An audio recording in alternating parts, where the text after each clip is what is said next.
जनीन जनीन जो है वो फीटस को बोलते हैं। ठीक है जी। अब फीटस किसे कहते हैं इसको हम आगे देखेंगे, बस आप फीटस के मायने फिलहाल इतना सा याद रखिए कि फीटस गर्भस्थ शिशु, यानी कि एक माँ के गर्भ में जो बच्चा पल रहा होता है उसको फीटस बोलते हैं। फिलहाल इतना याद रख लीजिए। आगे हम इस पर डिस्कस करेंगे कि कितने टाइम तक का जो गर्भस्थ शिशु होता है उसको एम्ब्रॉय बोलते हैं, और कितने समय के बाद जो है उस एम्ब्रॉय को हम फीटस बोलते हैं। ठीक है, इस पे हम आगे डिस्कशन करेंगे, आगे हम इस पे बात करेंगे। तो फिलहाल आप फीटस का मतलब बच्चा समझ लीजिए।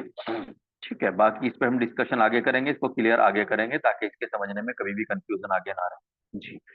अब सो सबसे पहले जो है पेज नंबर 766 यानी कि 766 पे खोल लीजिए। जो नोट्स मैंने आपको दिए हैं पेज नंबर 766 पे। बच्चा किस चीज से बनता है, सबसे पहले हम इसको समझ लेंगे थोड़ा सा। बच्चा बनता है बाप के स्पर्म और माँ के ओवम के आपस में मिलने के बाद, जो उसमें डेवलपमेंट होता है, विकास होकर के वो जो बनता है, उससे बच्चा बनता है। बच्चा बनने के लिए बाप के बाप का स्पर्म जरूरी है, माँ का ओवा या ओवम जरूरी है। ठीक है, तो सबसे पहले हल्का सा इसी को समझेंगे। ठीक है, स्पर्म स्पर्म जो है, जो स्पर्म बनता है वो स्पर्मेटोजिनेसिस की एक क्रिया होती है, उसके बाद बनता है स्पर्म। ठीक है, और ओवम जो है या ओवा जो है, ऊजिनेसिस की क्रिया के बाद बनता है ओवा या ओवम। ठीक है, स्पर्म जो है वो टेस्टिस में बनते हैं।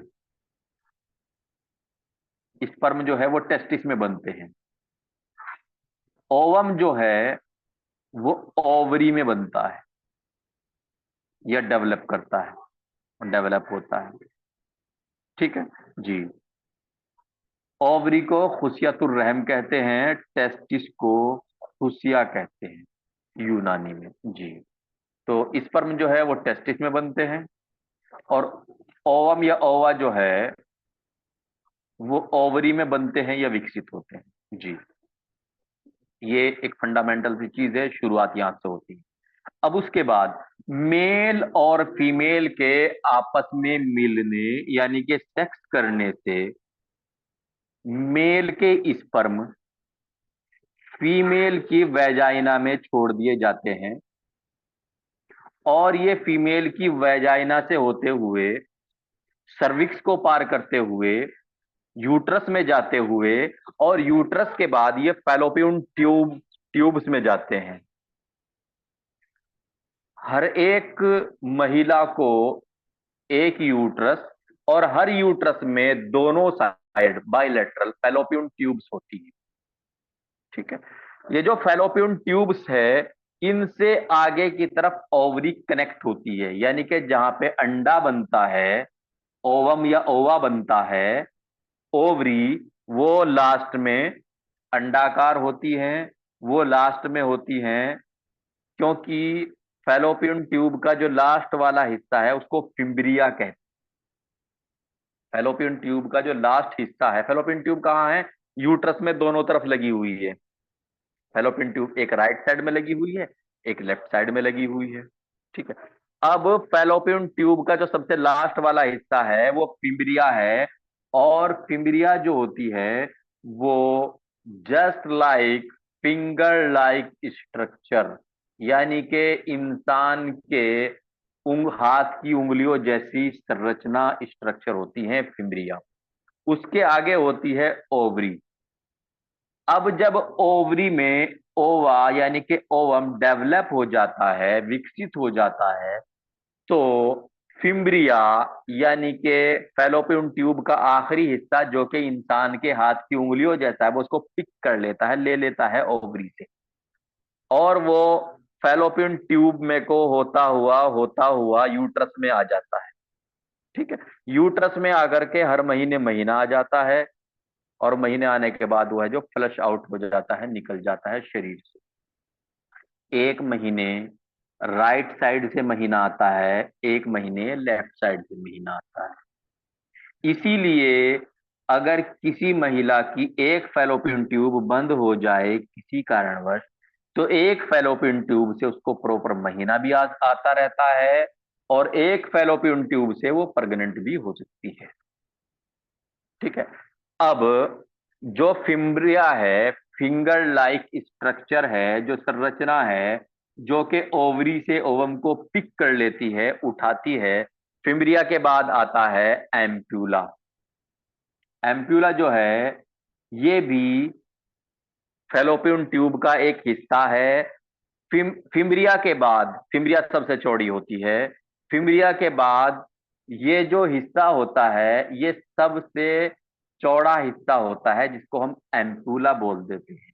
ये जो एम्प्यूला है, इसी एम्प्यूला में इसी एम्प्यूला में बाप से जाने वाले बाप से जाने वाले स्पर्म और मां की तरफ से आने वाला ओवम या ओवा मिलते हैं, और यहीं पे फर्टिलाइजेशन होता है एम्प्यूला ऑफ फैलोपियन ट्यूब में।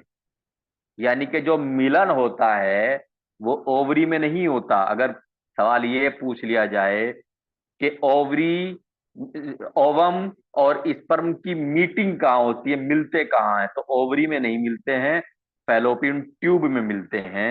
एम्प्यूला ऑफ फैलोपियन ट्यूब में मिलते हैं ओवम और स्पर्म। एक स्पर्म एक ओवम के अंदर एंट्री कर जाता है, घुस जाता है।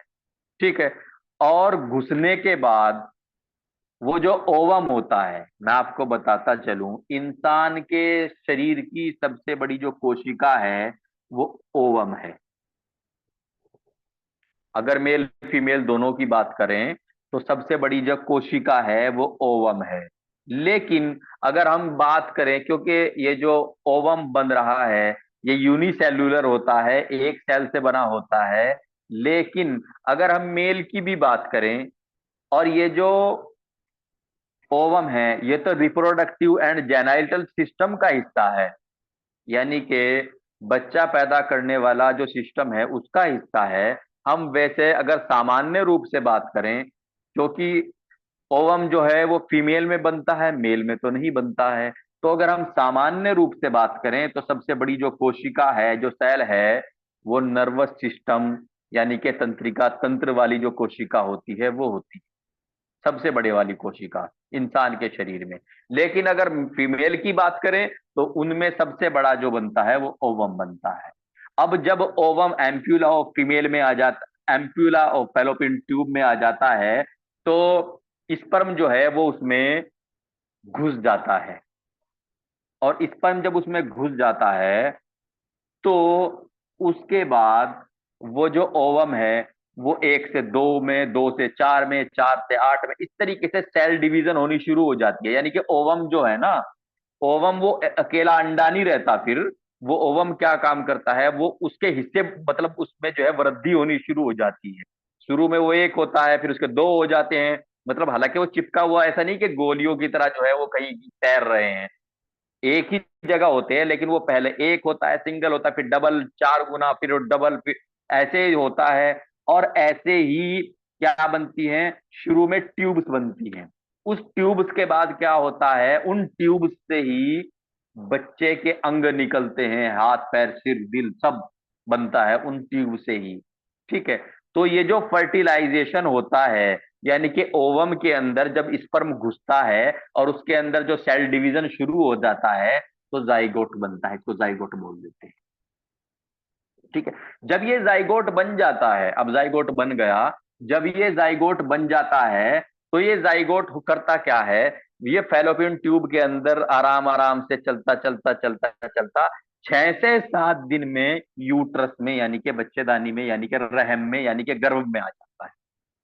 6 से 7 दिन लेता है एम्पुला ऑफ फैलोपियन ट्यूब से यूट्रस में आने में, 6 से 7 दिन ले लेता है ये। ठीक है। और यूट्रस में आकर के कहीं भी चिपक जाता है, इम्प्लांट हो जाता है, जिसको इम्प्लांटेशन कह देते हैं। ठीक है। अब अगर ये जो जाइगोट है, ये जो जाइगोट है, यानी कि वो ओवम जिसके अंदर स्पर्म बन के बाद जिसका विकास शुरू हो चुका है, सेल डिवीजन शुरू, ये जो जाइगोट है, ये चलता चलता यूट्रस में ना आए और वहीं का वहीं रह जाए, फैलोपियन ट्यूब में ही रह जाए, तो इसको बोल देते हैं एक्टोपिक प्रेगनेंसी, यानी कि झूठी प्रेगनेंसी। और ये प्रेगनेंसी चलने वाली नहीं होती, ठीक है, इसको एंड ही करना होता है। ठीक है, जो नॉर्मल प्रेगनेंसी होती है वो कहाँ इंप्लांट होगी? यूट्रस में, बच्चेदानी में। जी, अब हम यहां तक पढ़ रहे थे। अब ये थोड़ा सा जो है हमने एक रफली खाका खींचा है, समझा है इसको। अब समझ लीजिए पॉइंट। वो महीना, देखिए, एक एक माँ को या एक फीमेल को हर महीने, एक वयस्क माँ को, एक वयस्क माँ को, एक एडल्ट माँ को, सॉरी, एक एडल्ट फीमेल को हर महीने, हर महीने मासिक धर्म आता है। ठीक है, ले क्यों आता है? जब ओवम को, ओवम की मीटिंग नहीं होती स्पर्म से, तो वो ओवम जो है, वो वो ओवम यूट्रस के जरिए, सर्विक्स के जरिए हर महीने जो है खून की शक्ल में दिखाई देता है और महीना आ जाता है। लेकिन जब इस ओवम के अंदर स्पर्म एंट्री कर जाता है तो फिर ये जाइगोट बन जाता है, और जब ये जाइगोट बन जाता है तो फिर ये बच्चे का रूप, बच्चे में परिवर्तन, बच्चे का विकास होना शुरू हो जाता है। यही जाइगोट बच्चे का प्रारंभिक रूप यानी कि शुरुआती रूप है। जी, अब देखिए, वो महीना समझने का प्रयास कीजिए। वो महीना जब एक महिला को, फीमेल को महीने का पहला दिन हो, मान लीजिए एक महिला है, उसको आज महीना आया, ठीक है, उसको आज महीना आया, 3 से 7 दिन या 3 से 7 दिन जो है महीना उसको चला, मासिक धर्म उसको चले, उसके बाद रुक गए। फिर बीच में वो कभी भी प्रेग्नेंट हुई, और प्रेग्नेंट होने के बाद जब तक उसको डिलीवरी, वो जो बच्चा फिर बड़ा हो रहा है उसके गर्भ में, जब तक उसको डिलीवरी हो रही है, ठीक है, ये जो समय है इसको गेस्टेशनल एज कहते हैं। ठीक है, गेस्टेशनल एज किसको कहते हैं? देखो, समझने का प्रयास कीजिए। गेस्टेशनल एज जो है वो 9 महीने 7 दिन या 280 दिन का होता है। लेकिन गेस्टेशनल एज को समझिए। गेस्टेशनल एज जब एक फीमेल को, एडल्ट फीमेल को, ठीक है, महीना आया, तो वो जिस दिन महीना आना शुरू हुआ उस दिन से लेकर के फिर वो प्रेग्नेंट हो गई। प्रेग्नेंट होने के बाद जब उसने बच्चे को पैदा किया, वो जो पूरा समय है उसको गेस्टेशनल एज कहते हैं। इस गेस्टेशनल एज में 14 डेज जो है वो माने जाते हैं जबकि जबकि वो गर्भवती हुई नहीं थी। क्योंकि देखो, उसको महीना आ गया, जो ओवम था वो तो रिलीज हो गया, निकल गया महीने में। फिर जो है दूसरा ओवम बन रहा है, दूसरा ओवम बन रहा है, वो प्रेग्नेंट हो रही है। ठीक है, प्रेग्नेंट होने के बाद बच्चा बड़ा हुआ, बड़ा होकर के वो पूरे 9 महीने 9 दिन या 7 दिन के बाद वो पैदा हो गया।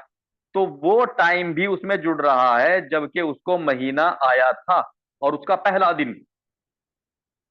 ठीक है, यानी कि तकरीबन 14 दिन ऐसे जोड़े जाते हैं गेस्टेशनल एज में जबकि वो महिला गर्भवती थी ही नहीं। क्योंकि ये माना जाता है कि आफ्टर 14 डेज, क्योंकि देखिए, मान लीजिए महीना बंद हुआ, उसके फौरन बाद जो है महिला ने जो है सेक्स कर लिया, सेक्स करने के बाद वो गर्भवती हो गई। ठीक है, अब इसका कैसे ध्यान रखें? तो इसका सीधा सा हिसाब ये बनाया हुआ है कि जिस दिन महीना आया उसका पहला दिन, जिस दिन महीना आना शुरू हुआ उसका पहला दिन से लेकर के जब वो गर्भवती हो गई, और गर्भवती होने के बाद फिर उसने बच्चे को पैदा कर दिया, यानी कि उसकी जो प्रेगनेंसी है वो एक तरीके से पूरी हो गई, कंप्लीट हो गई। ये पूरा का पूरा टाइम गेस्टेशनल एज कहलाता है।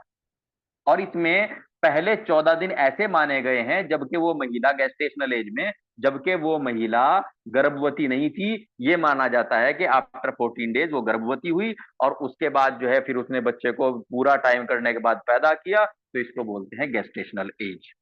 ठीक है, वह महीना जब लास्ट टाइम गर्भवती होने से पहले, शब्दों पर ध्यान दीजिए, गर्भवती होने से पहले एक माह को महीना आता है, तो मेंसिस के पहले दिन से, जिस दिन उसको महीना आना प्रारंभ हुआ और डिलीवरी होने तक का जो टाइम होता है उसको गेस्टेशनल एज कहते हैं। ये 9 महीने 7 दिन या 280 दिन होता है जी। अब ये पढ़ा आपने गेस्टेशनल एज। अब एक होता है फर्टिलाइजेशन एज, या फर्टिलाइजेशन एज भी कह सकते हैं या स्टेज भी कह सकते हैं। ठीक है, एक होती है फर्टिलाइजेशन स्टेज। फर्टिलाइजेशन स्टेज को समझिए। फर्टिलाइजेशन स्टेज वो दिन, वो उस दिन से गिनते हैं जिस दिन मेल का स्पर्म और फीमेल का ओवम आपस में मीट हुए, मिले, मिलने के बाद वो जाइगोट बन गया। ठीक है, फर्टिलाइजेशन से लेकर के, फर्टिलाइजेशन हुआ यानी कि गर्भ ठहर गया, यानी कि जिस दिन मेल के स्पर्म और फीमेल का वो आपस में मिले उस दिन जो है क्या हो गया, गर्भ ठहर गया। गर्भ ठहरने से लेकर के जब तक के वो महिला बच्चे को पैदा कर रही है, ये जो टाइम है ये है फर्टिलाइजेशन स्टेज या फर्टिलाइजेशन एज। जिस दिन मेल फीमेल दोनों के स्पर्म आपस में मिलकर के जाइगोट बन गया, उस दिन से लेकर के जबकि वो महिला उस प्रेगनेंसी को पूरा करके उसको जो है पैदा कर रही है बच्चे को, उसको बोल देते हैं फर्टिलाइजेशन एज। और गेस्टेशनल एज क्या है? गेस्टेशनल एज जो है इसमें 14 डेज ज्यादा जुड़ जाते हैं, जबकि गर्भवती होने से पहले जब उसको महीना आया, वो महीने का भी पहला दिन, वहां से गेस्टेशनल एज जुड़ी जाती है। और फर्टिलाइजेशन एज कहां से जुड़ती है? फर्टिलाइजेशन एज जुड़ती है जबकि वो गर्भवती हुई, यानी कि फर्टिलाइजेशन हुआ, ओवम स्पर्म आपस में मिले जी। अब देखिए आगे एक फॉर्मूला है छोटा सा, उसको समझने के लिए। गेस्टेशनल एज बराबर फर्टिलाइजेशन एज प्लस 14 डेज, यानी कि गेस्टेशनल एज किसे कहते हैं? गेस्टेशनल एज बराबर होता है फर्टिलाइजेशन एज, यानी कि जब गर्भवती जो एक महिला जो है गर्भवती हुई, उसको फर्टिलाइजेशन हुआ, स्पर्म ओवम आपस में मिले, और प्लस 14 दिन। ये 14 दिन जो है गर्भ धारण करने से पहले के प्लस इसमें जोड़ लेते हैं। ठीक है, उसके बाद क्या हुआ? Fertilisation as.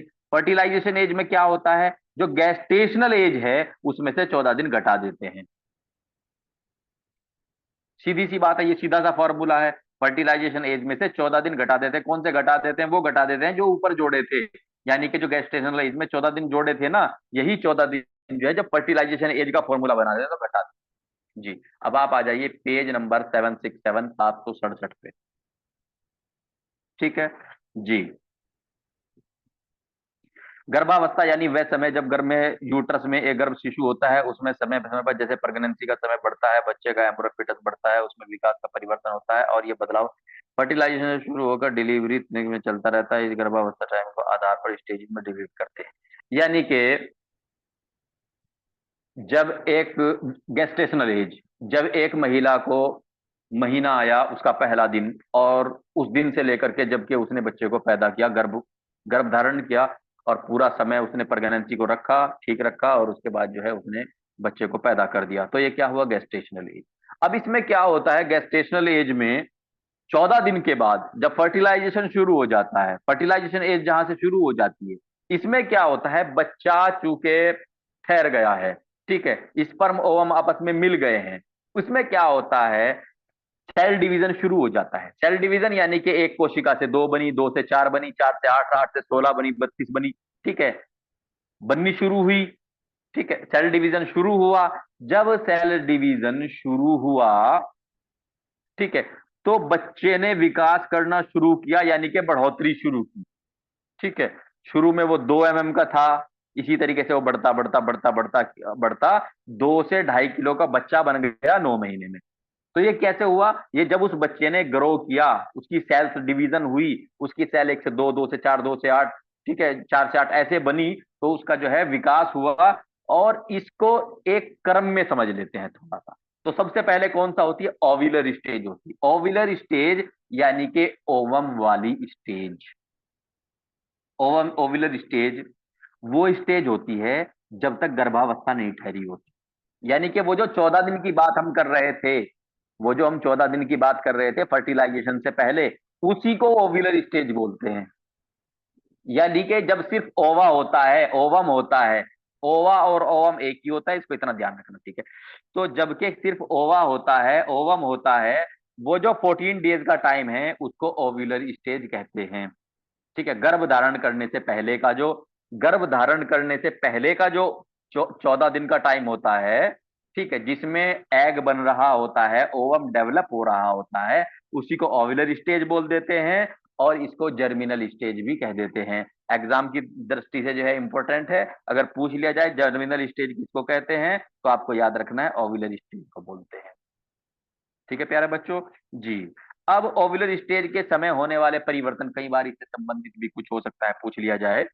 ठीक है, तो क्या है, ब्रेस्ट के अंदर सेंसेशन, यानी कि ब्रेस्ट के अंदर जब एक महिला ओव्यूलर स्टेज में होगी, जबकि उसका ओवम जो है वो डेवलप कर रहा है और तैयार हो रहा है स्पर्म से मिलने के लिए, मीटिंग करने के लिए। ठीक है, वो दूसरी बात है कि अगर मीटिंग होती है तो जाइगोट बन जाता है, बच्चा ठहर जाता है, नहीं मीटिंग होती है तो महीना आ जाएगा।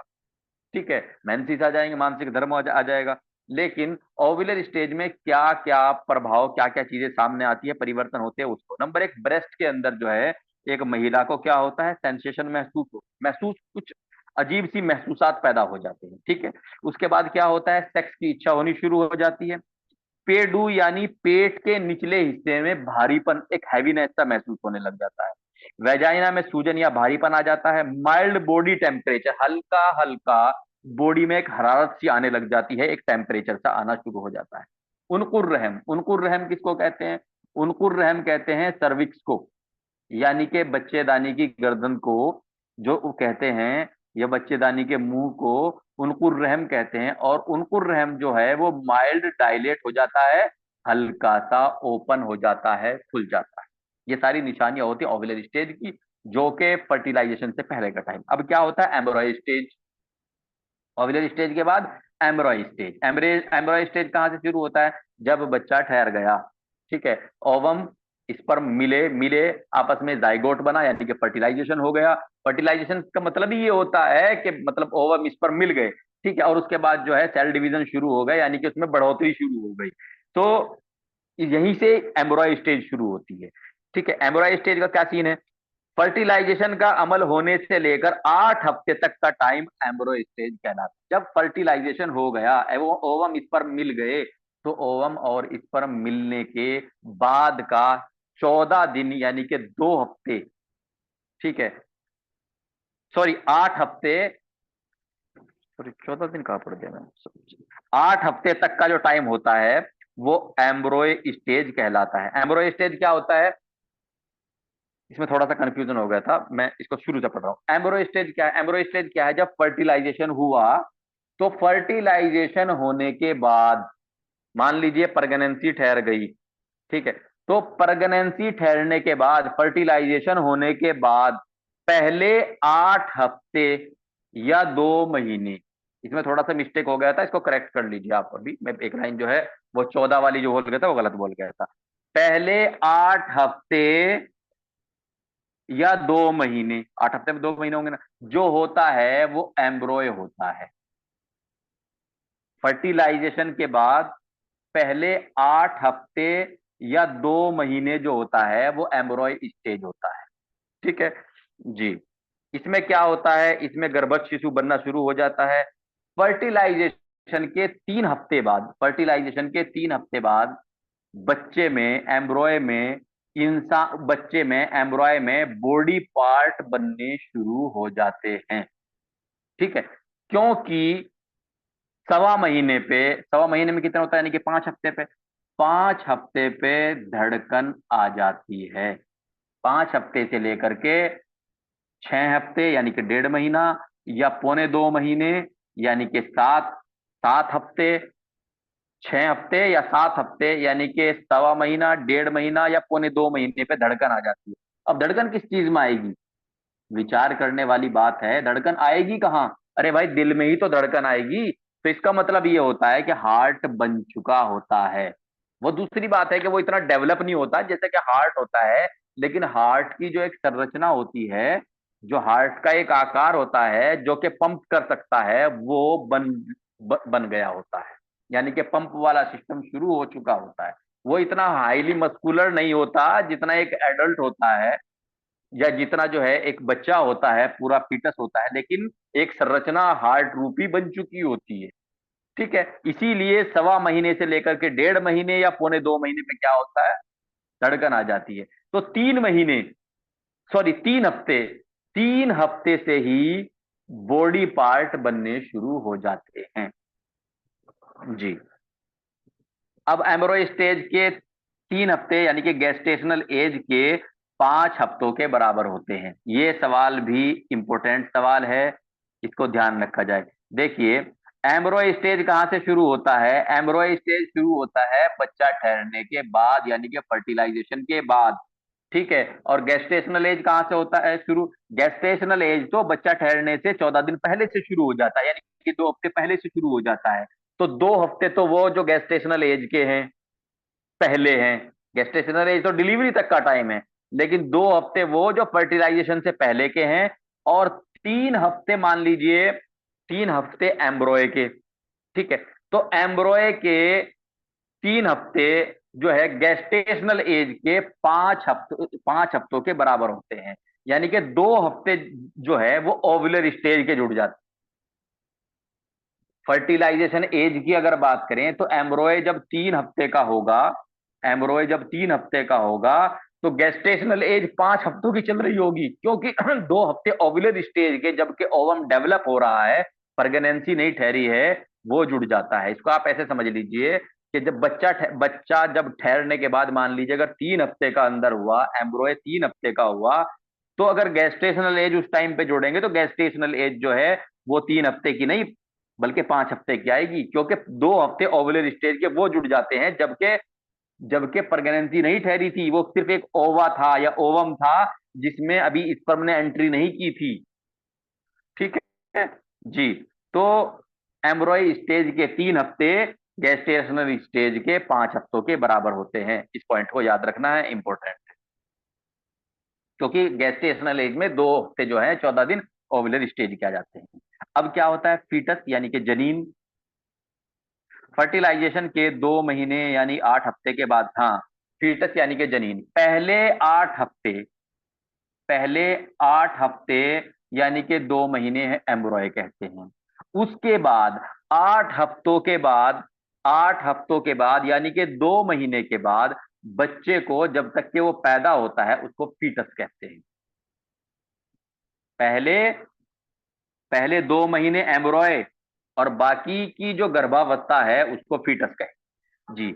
अब ध्यान लगाइए, थोड़ा सा ये फार्मूला है, इसको समझ लेंगे तो सब कुछ याद आ जाएगा। गेस्टेशनल स्टेज बराबर, गेस्टिक स्टेज कब से शुरू हुई? जबकि महीना आ रहा था, गर्भवती नहीं हुई थी एक माँ, ठीक है, उसके पहले दिन से, बराबर ओव्यूलर स्टेज यानी कि ओवम, ओवम अंडे वाली स्टेज यानी कि 14 दिन, प्लस एम्ब्रॉय स्टेज यानी कि 2 महीने वो, जबकि फर्टिलाइजेशन के 2 महीने बाद की जबकि वो एम्ब्रॉय था, प्लस फीटस स्टेज यानी कि 2 महीने से बाद का जो भी समय है।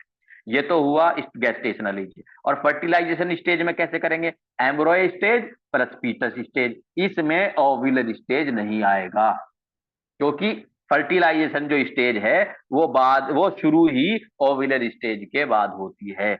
ये एक ऐसा पॉइंट है कि इसमें ज्यादातर लोग कंफ्यूज हो जाते हैं, इसीलिए मैंने इसमें आपके 15 मिनट, मेरे ख्याल से 20 मिनट इसी को समझाने में ले लिए, क्योंकि अगर आप इसको समझ जाएंगे तो ये प्रैक्टिस में भी बार बार ध्यान आएगा। अल्ट्रासाउंड जब आप किसी का देख के बताओगे कितने महीने हैं, क्योंकि गर्भवती महिला को मान लीजिए याद नहीं रहे अपने हफ्ते, तो फिर क्या हुआ? अगर उसमें गेस्टेशनल एज जो है तो आप उसको समझ सकते हो। अगर महिला कहती है कि मैडम मुझे तो लग रहा है कि मुझे 28 हफ्ते हुए हो, आप 30 हफ्ते बता रहे हो, तो +-21 डेज या +-14 डेज जो होते हैं, यानी कि 2 हफ्ते, जो 2 हफ्ते ओव्यूलर स्टेज के होते हैं वो प्लस माइनस हो सकते हैं।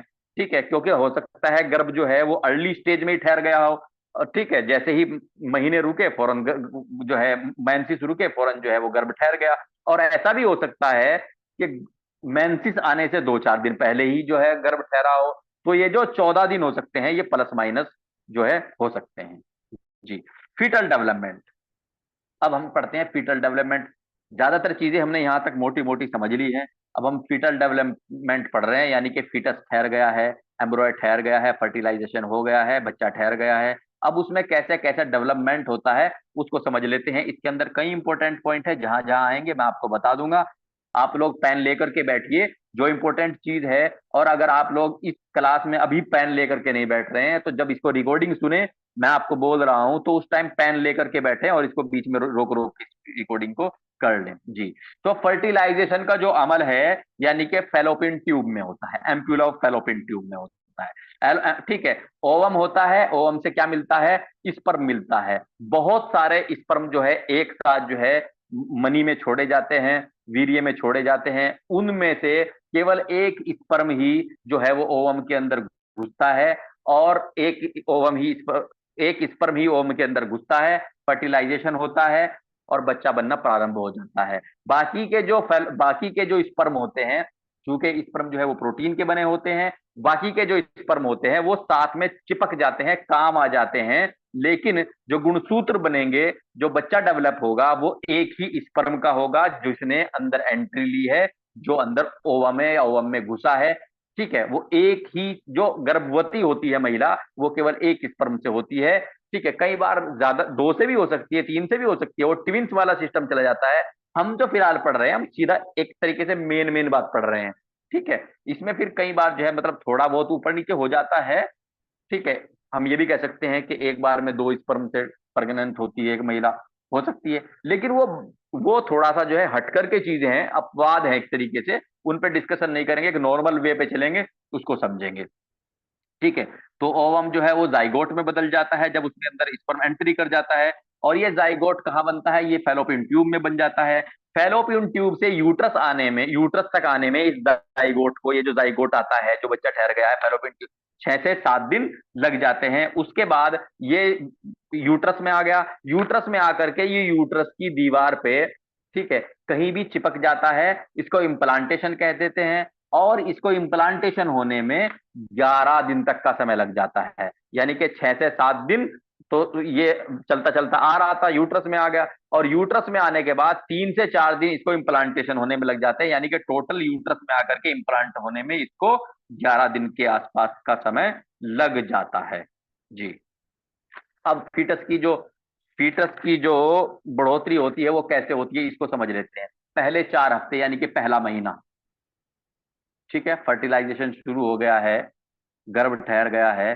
पहला महीने क्यों पढ़ते हैं? जबकि पहला महीना कहाँ से शुरू हो रहा है? फेलोपियन ट्यूब से शुरू हो रहा है। ठीक है। फेलोपियन ट्यूब से शुरू हो रहा है, वहीं से गिनना शुरू कर देते हैं। तो इसमें क्या होता है? एम्ब्रोय के पहले 2 हफ्ते, फीटस के 2 हफ्ते के बाद। इस पॉइंट को मैं थोड़ा सा एक बार आपको देख के भी बताऊंगा, क्योंकि इसमें मुझे कंफ्यूजन हो गया था पीछे भी, और मैं ये भी था।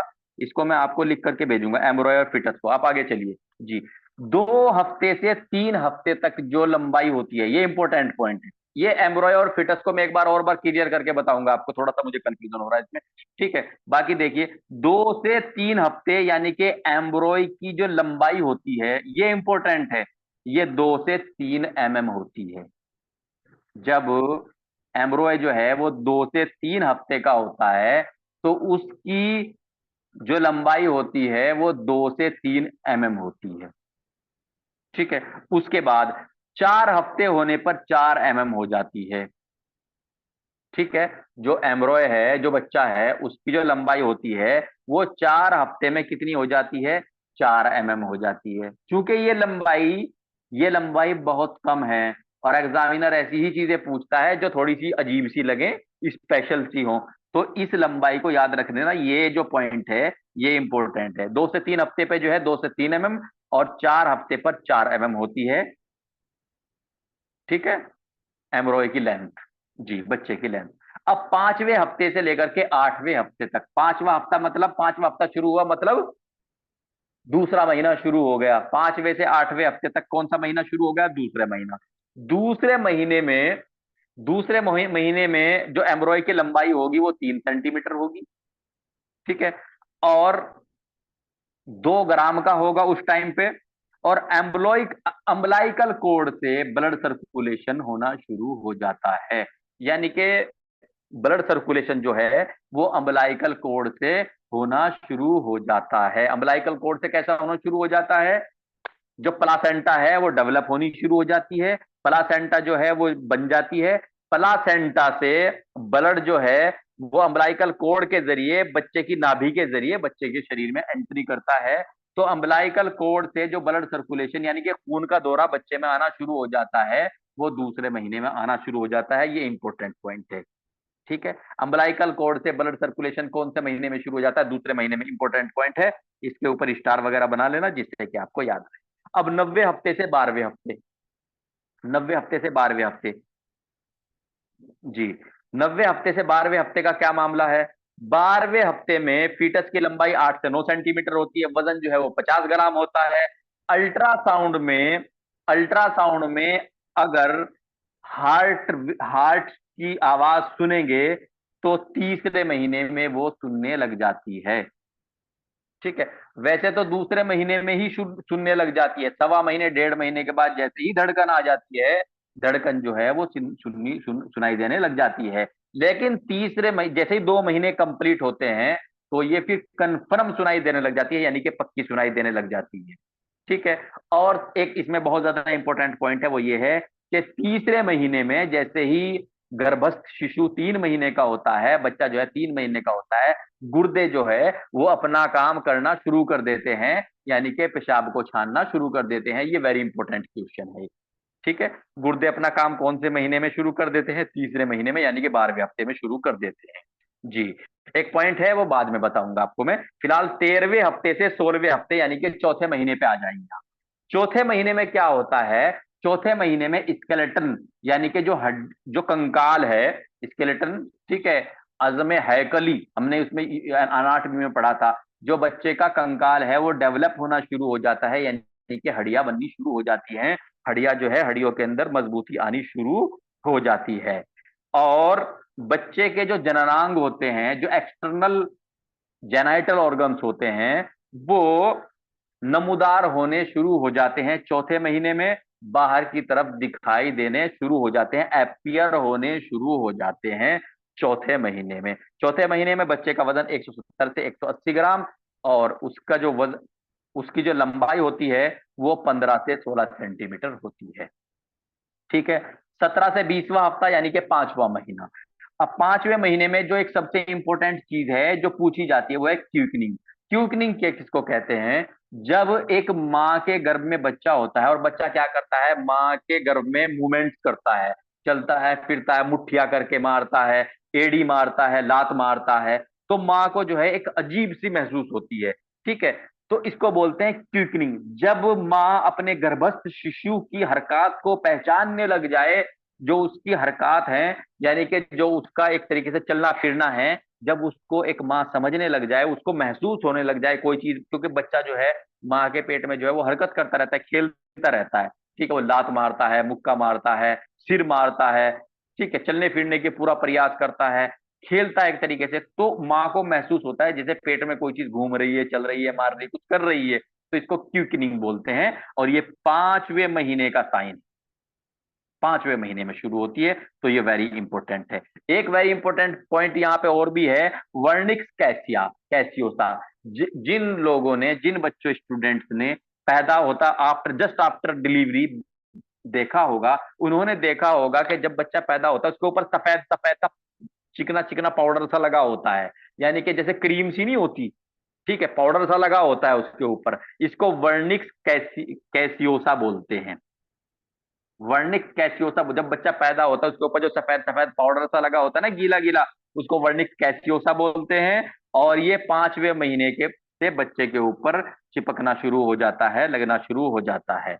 ठीक है, 5वें महीने में जो बच्चे का वजन होता है वो 450 से 480 ग्राम होता है, 5वें महीने में। ठीक है, इसको आप ऐसे याद रख सकते हैं, भाई 5 महीना है, 5 को 100 से गुना कर दो, 500 हो गया, तो 500 के आसपास 450 और 480 होता है। ठीक है जी, ऐसे इसका वजन को याद रख सकते हैं। और बच्चे की जो लंबाई होती है फीटस की, वो 19 से 20 सेंटीमीटर होती है। ठीक है जी, अब आ जाइए छठा महीना। छठवें महीने में यानी कि 21 से 24 हफ्ते। ठीक है, 21 से 24 हफ्ते में बच्चे के तकरीबन सभी ऑर्गन काम करना शुरू कर देते हैं। छठे महीने में बच्चे के तकरीबन सभी ऑर्गन्स, जितने भी ऑर्गन्स इंसान की बॉडी के अंदर हैं, सिस्टम्स हैं, वो तकरीबन सभी काम करने शुरू कर देते हैं, लेकिन इतने मजबूत नहीं होते कि अगर बच्चा छठे महीने में पैदा हो जाए और वो जो है एक तरीके से ग्रो कर जाए। तो इसलिए अगर 6 महीने का बच्चा पैदा होता है वो बच नहीं पाता जल्दी से, ठीक है, ग्रो नहीं कर पाता जी। और जो छठे महीने में क्या होता है, जो वर्निक्स कैसियोसा है, जो सफेद सफेद सा होता है, वो तकरीबन तकरीबन पूरे जिस्म के ऊपर फैल जाता है। बच्चे का जो वजन होता है वो 750 से 780, और उसकी लंबाई 28 से 30 सेंटीमीटर हो जाती है छठे महीने में जी। अब आ जाइए 7वें महीने में। 7वें महीने में अगर बच्चा पैदा हो जाता है तो सरवाइव कर सकता है, ग्रो कर सकता है, ठीक है, क्योंकि उसके ऑर्गन ज्यादातर जो है इस लायक हो जाते हैं कि वो उनके ऊपर डिपेंड हो जाए, आधारित हो जाए, अनाश्रित, आश्रित हो जाए, आश्रित, ठीक है, उनके ऊपर डिपेंड हो जाए। 7वें महीने में बच्चा अगर सतवाया पैदा हो जाता है तो वो जो है बच सकता है, सरवाइव कर सकता है। और 7वें महीने में बच्चे की जो मूवमेंट्स होती हैं, अपर लोअर लिम्स की, यानी कि हाथ चलाना, पैर चलाने की जो मूवमेंट्स होती हैं, ये एक्टिव हो जाती हैं। 7वें महीने में बच्चे का जो वजन होता है 1100 से 1200 ग्राम होता है, लंबाई 36 से 38 सेंटीमीटर होती है। अब 29वें हफ्ते में आ जाए, 29वें हफ्ते से लेकर के 32 हफ्ते, यानी कि 8वां महीना, इसमें कुछ ज्यादा इंपॉर्टेंट कोई चीज नहीं है, बस ये है फैट एंड आयरन का डिपोजिशन हो जाता है, ये इंपॉर्टेंट पॉइंट है, इसको एंट्री कर लेना। साथ में बच्चे के जो फंक्शन है वो जो है एक तरीके से मजबूत हो जाते हैं, जो सिस्टम से वो मजबूत हो जाते हैं। और अगर बच्चा 8वें महीने में पैदा हो जाए तो उसके ग्रो करने के, सरवाइव करने के, बचने के चांस ज्यादा होते हैं 7वें महीने से, क्योंकि उसके क्या होता है, बच्चा जो है उसके बॉडी पार्ट जो है वो और मजीद डेवलप कर जाते हैं। उसके बाद 33 हफ्ते से 36 हफ्ते तक, यानी कि 9वां महीना, 9वें महीने में फैट बढ़ जाती है बच्चे के ऊपर, फैट बढ़ जाती है, इकट्ठी हो जाती है, और बच्चे का जो वजन होता है वो 2.5 किलो तक का हो जाता है, 42 से 44 सेंटीमीटर की लंबाई हो जाती है। अब आ जाइए 10वां महीना, यानी कि 33 से लेकर के 40 हफ्ते तक का। अब 33 से लेकर के जब तक बच्चा पैदा हो, ठीक है, वजन तकरीबन 2.5 किलो हो जाता है, 45 से 50 सेंटीमीटर उसकी लेंथ होती है। यहाँ एक इंपॉर्टेंट पॉइंट है, एंड उसको जरूर लिख लेना। बच्चे के जो टेस्टिस होते हैं, बच्चे के टेस्टिस पहले कहाँ होते हैं? बच्चे के टेस्टिस जो हैं वो पहले उसके एब्डोमन में होते हैं। एब्डोमन में को होते हुए, एब्डोमन में को होते हुए बच्चे के जो टेस्टिस होते हैं, जो गोलाकार होते हैं, वो स्क्रोटम में आ जाते हैं। कौन से महीने में? 10वें महीने में। 10वें महीने में बच्चे के जो टेस्टिस हैं वो कहाँ आ जाते हैं? स्क्रोटम में आ जाते हैं, स्क्रोटम कैविटी में आ जाते हैं। उससे पहले कहाँ होते हैं? एब्डोमिनल कैविटी, यानी कि एक तरीके से जो एब्डोमन है उसमें होते हैं, ठीक है। यहाँ ये इंपॉर्टेंट पॉइंट है, कई बार पूछ लिया जाता है कि कौन से महीने में जो है या किस किस हफ्ते में, तो 37 हफ्ते के बाद जो है बच्चे के जो टेस्टिस होते हैं वो जो है स्क्रोटम में आ जाते हैं। प्यारे बच्चों, इसमें एक एम्ब्रॉय और फीटस वाला जो पॉइंट था, थोड़ा सा कंफ्यूजन है, उसको मैं देख के बताऊंगा। और आज इतना ही, बाकी कल एक चीज जो है